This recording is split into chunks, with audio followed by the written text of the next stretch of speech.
Monday through Friday. She wakes up around like 6 o'clock.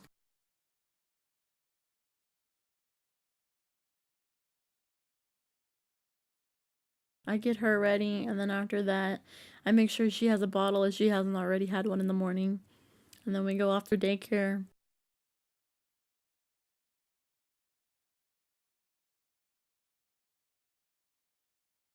I go to work for about, depending on the day, either 6 or 8 hours.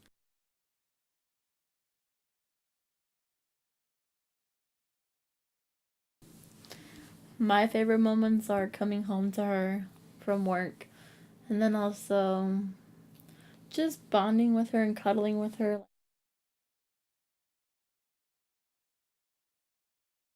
I like to just take pictures of her too, which is really fun. My favorite moments because I get to watch her grow just looking through all the pictures, and she does funny little faces too, which is hilarious.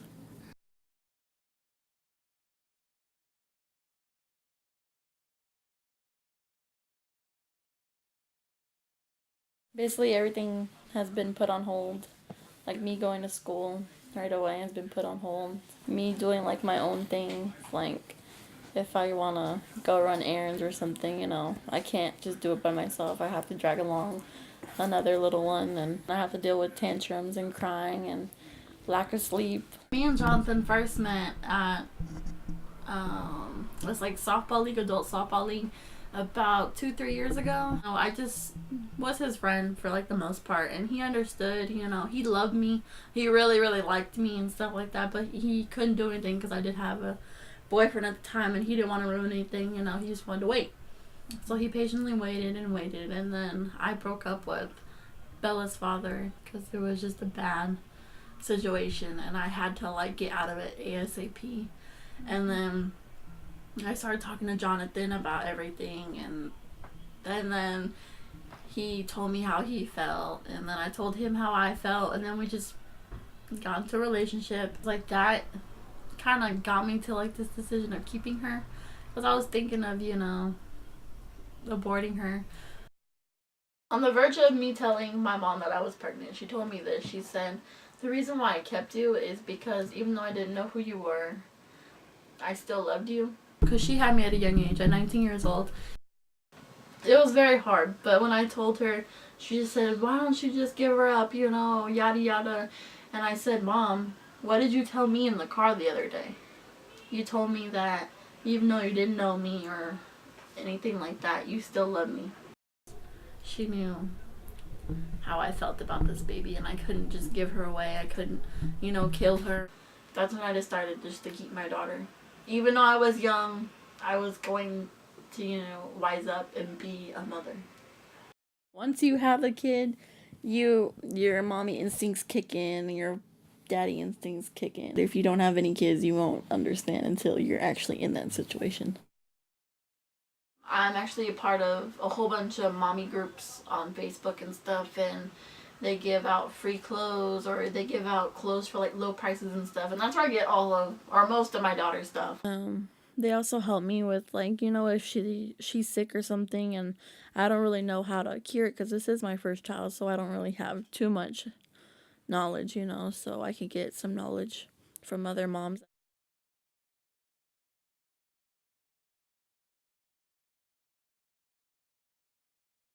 I talked to my mom. I talked to my doctor.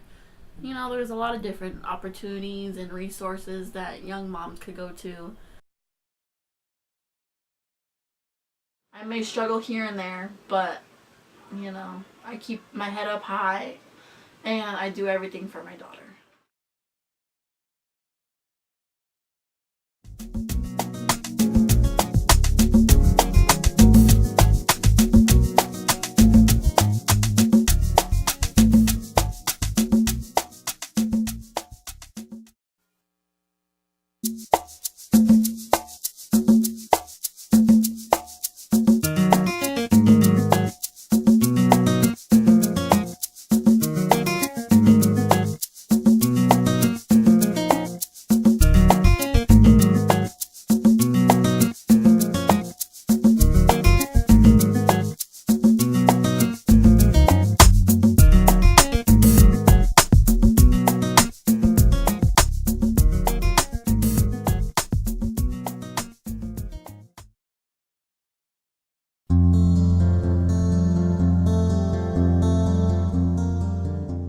أنا كنت في سافرت على ماليزيا في 2009.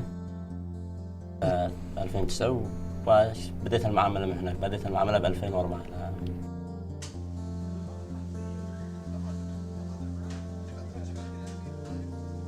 في 2004 يعني أخذت حوالي سنة. أنا صرت لا أول ما بديت معاملة من ماليزيا مش من الليبيا. أنا سافرت على ماليزيا، جلست اشتغلت هناك مع بحيث إني كنت ظروف الفيزا وعمل وكذا. كنت أشتغل في شركة، بعدين لما طلعت الفيزا بديت أعامل يعني هناك.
يعني بالتفكير أنا بنفكر هكذا هذا إن شاء الله.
They swat at it and steal it.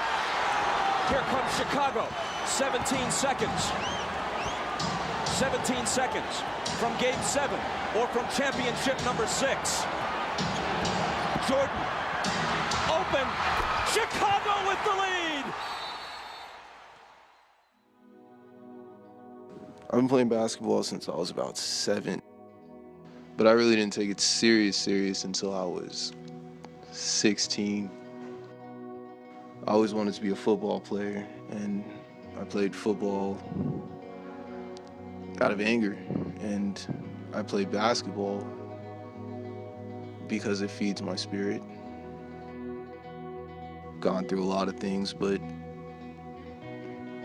I wouldn't change anything. For me, basketball is my escape. It pushes you to limits that you can't really understand unless you've been pushed to that limit. It involves and incorporates all these things like athleticism and speed and concentration and ultimate focus when you're playing against such just maxing out your body and just taking your body to that level of focus, and it becomes addicting in a way. When I can go into an empty gym, it kind of calms me down and put up shots and work on my ball handling and stuff like that. My name is Derek Hartley, and this is my journey.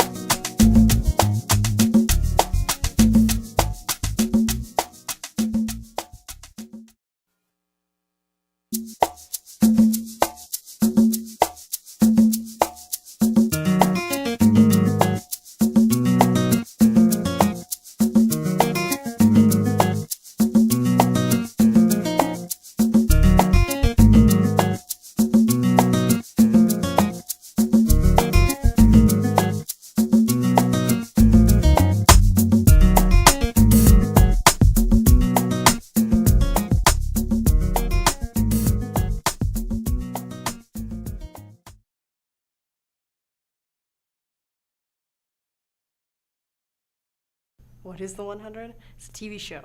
It's on the CW. It's an apocalyptic setting. It's about people who were in space. They left because the Earth was destroyed, and they were living in space, and then their space station was falling apart, so they had to find a way to survive, and so they come back to the Earth. They send their kids there, and basically their kids find out they're not alone on the Earth, and pretty much chaos ensues from there. There's a lesbian couple in there, and I knew about it before I went into it, but I was apprehensive.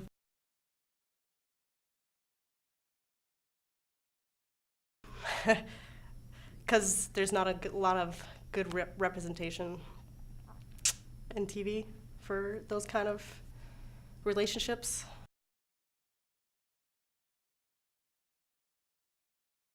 Yes. Yeah, it seemed like they were doing a really good job, and they were not gonna pull some things that other shows have done, like killing them off.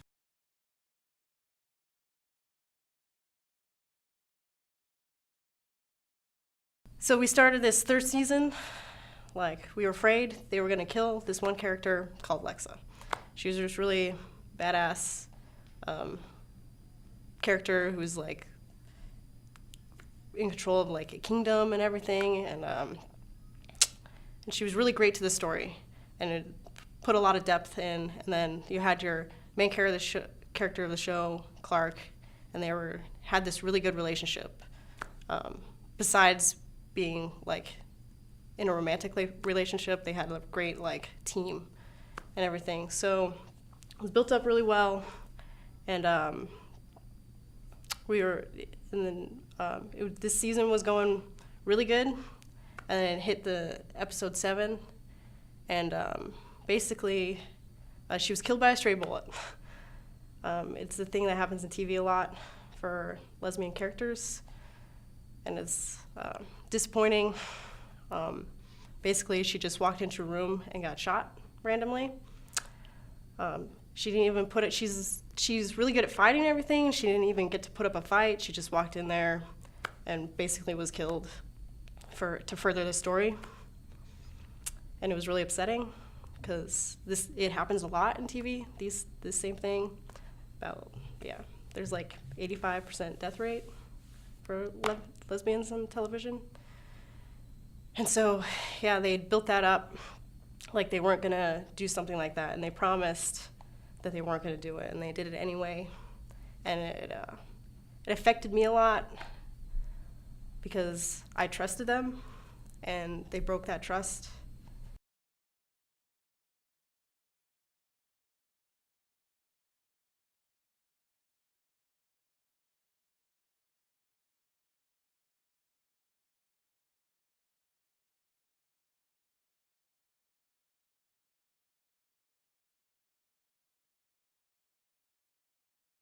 some people are listening. They lost ads from Target and Maybelline and stuff. So, and Apple, the guy head of Apple, was offering refunds of the latest season and stuff to help.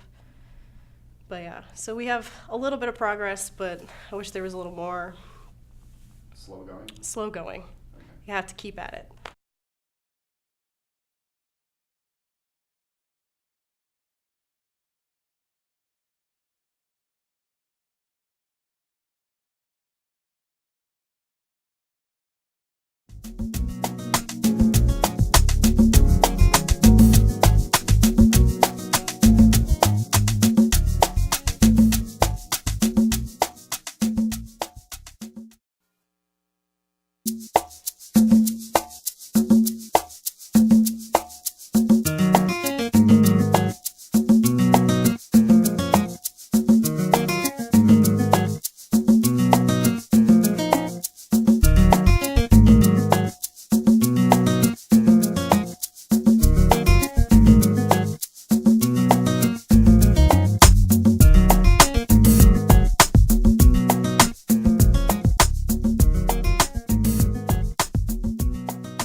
My name is Chris Hurt.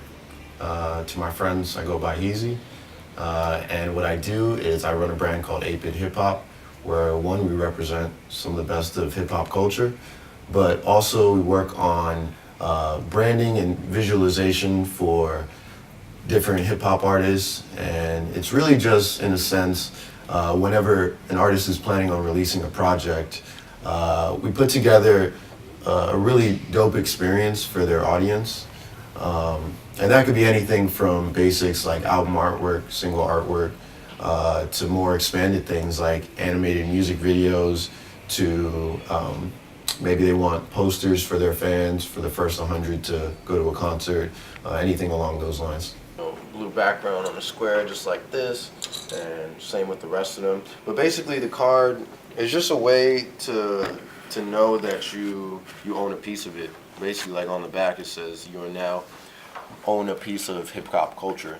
And it really means that because these are 1 of 50. And if you manage to get one, you're one of the lucky 50.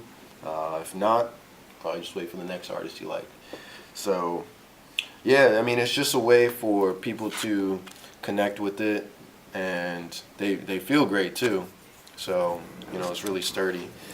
So it's I mean, I grew up liking Pokemon and stuff like that, so it was like, this is a cool sort of ode to it. I actually have it, so I work on, you know, different artists each day, and I have it set up so that we work on several within one canvas on my Illustrator. Like here we have, got the game here. Right now, working on J Electronica. Basically how it ends up working is you take the image of the person, so like let's say this one is Soundwave, and it's just kind of overlaying it and adjusting the colors, because if you don't have the colors right, then it's going to look more... So with certain pictures, especially if the artist sends me a picture, or if I find a picture and like the colors might not be exactly how I want it, it's like how I want it like this in the end, just so it's more true to his actual colors. Like this one, this is a Jameson. When I went through it, kind of ended up looking like this, but the finalized piece would look more like this. And then when I put it all together, I actually put it on these canvases with different colors and such. Yeah, so it just ends up looking something like that. So you can go through one of those every day, and it's really just a way to spotlight the artist, so that when I then go to my website, this is the final piece.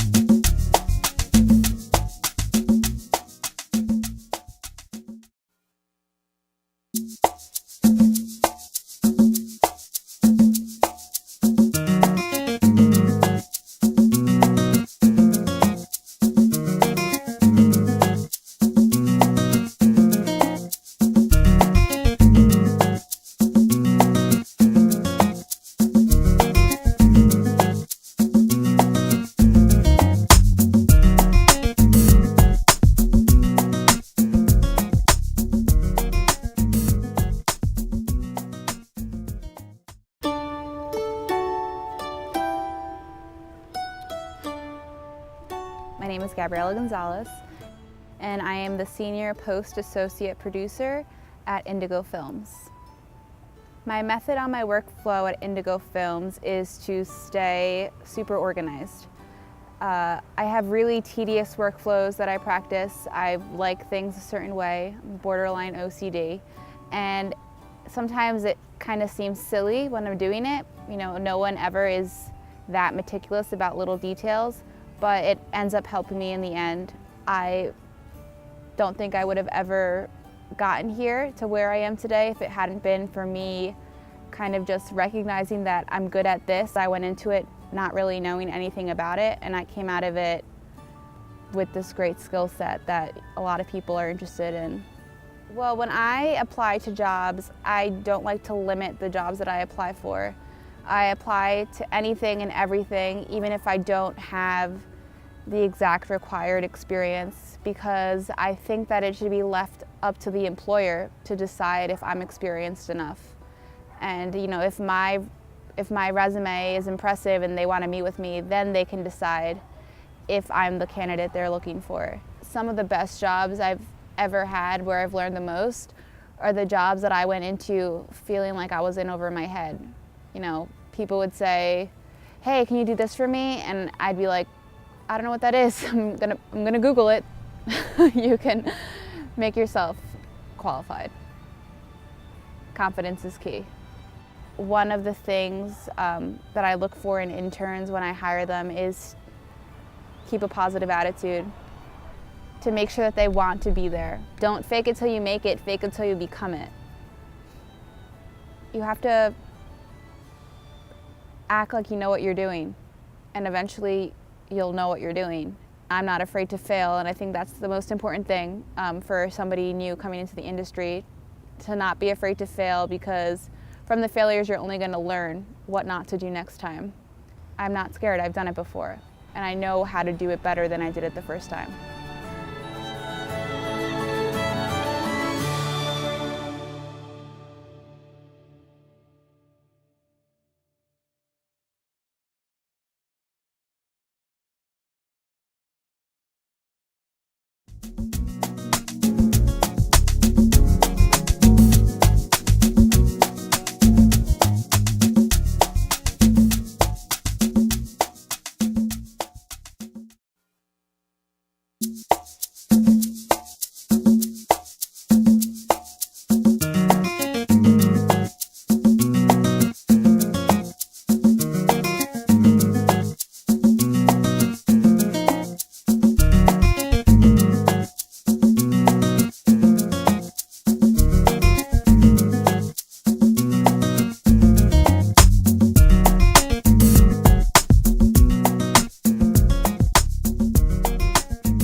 Pretty much do, all kinds of art. I prefer painting, oil painting. I like landscapes, cityscapes, portraits, abstract, spacescapes. I like to kind of incorporate an abstract, surrealistic feel, psychedelic feel into normal things like portraits, landscapes. I love Dali, I love abstract, kind of surrealistic kind of stuff, But my art is what drives me, it's what I like doing, and then everything else kind of comes with it. I think my art is it's a reflection on how I feel internally about my surroundings. Whether that be people, places, things. But I have ideas, I have so many ideas. And I have a sketchbook, and I have hundreds of these ideas that I come up with, and I kind of sketch them, and sometimes they become something, and sometimes they don't. So 99% of my ideas, I don't even get on a sketchbook, and then only 70% of those I don't get on a canvas, and then only half of those I finish. Sometimes an idea, when you get one, you gotta go at it right away, otherwise you lose it. I got this idea in the back of my head, you're thinking, I'm gonna do this, but in time it slips away. Or that idea was relevant to how you were feeling at the time, what you were going through, what you were seeing, what you were feeling, what you were smelling, what you were touching. So I think it's important when you have an idea to get it right away. You know, it's like a photo. You got to get that perfect picture. You know, otherwise the sun's gonna set. Right?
I came here when I was a 16-year-old girl, and I'm always have a dream that I had to improve all the time, and I always believe if you dream on something, you can achieve it. Nothing is impossible. So when I came here, I came with nothing, and I'm always thinking whatever I gain is good. Later, I decided I don't want to work for nobody anymore, so I had to accomplish my dream. And my dream was having a store by myself one day. So I saved money, and one day I just wake up and I say, I'm gonna do it.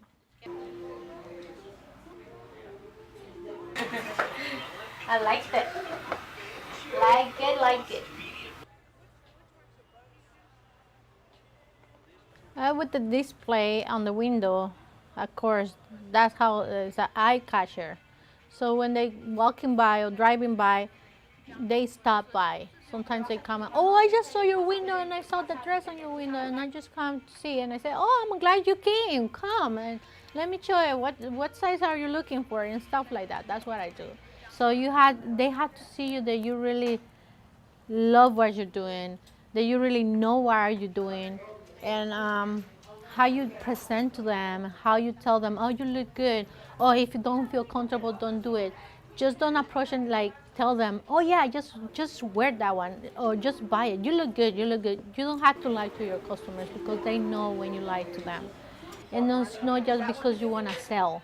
You want to make people happy. That way they're going to come back to you. I was not nervous, but I was concerned.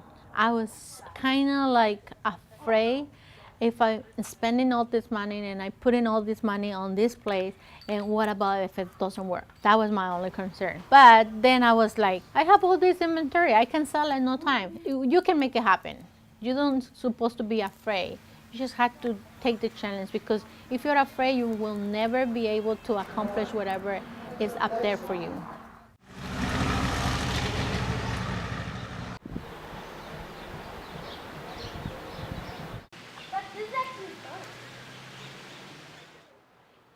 We have on Wednesday a ribbon cutting, and the ribbon cutting people who was coming from the commercial chambers, they come to me and they were happy because I was here. They were asking me if I was doing okay, if I was getting more customers. And even the city, the lady from the city, she was telling me that she's gonna start promoting more my store, that I can have more customers, because they wanna keep me here. Because since I opened my store, more businesses want to open downtown, because downtown was really, really lonely. And now that I'm here, more people want to come and do business in downtown area.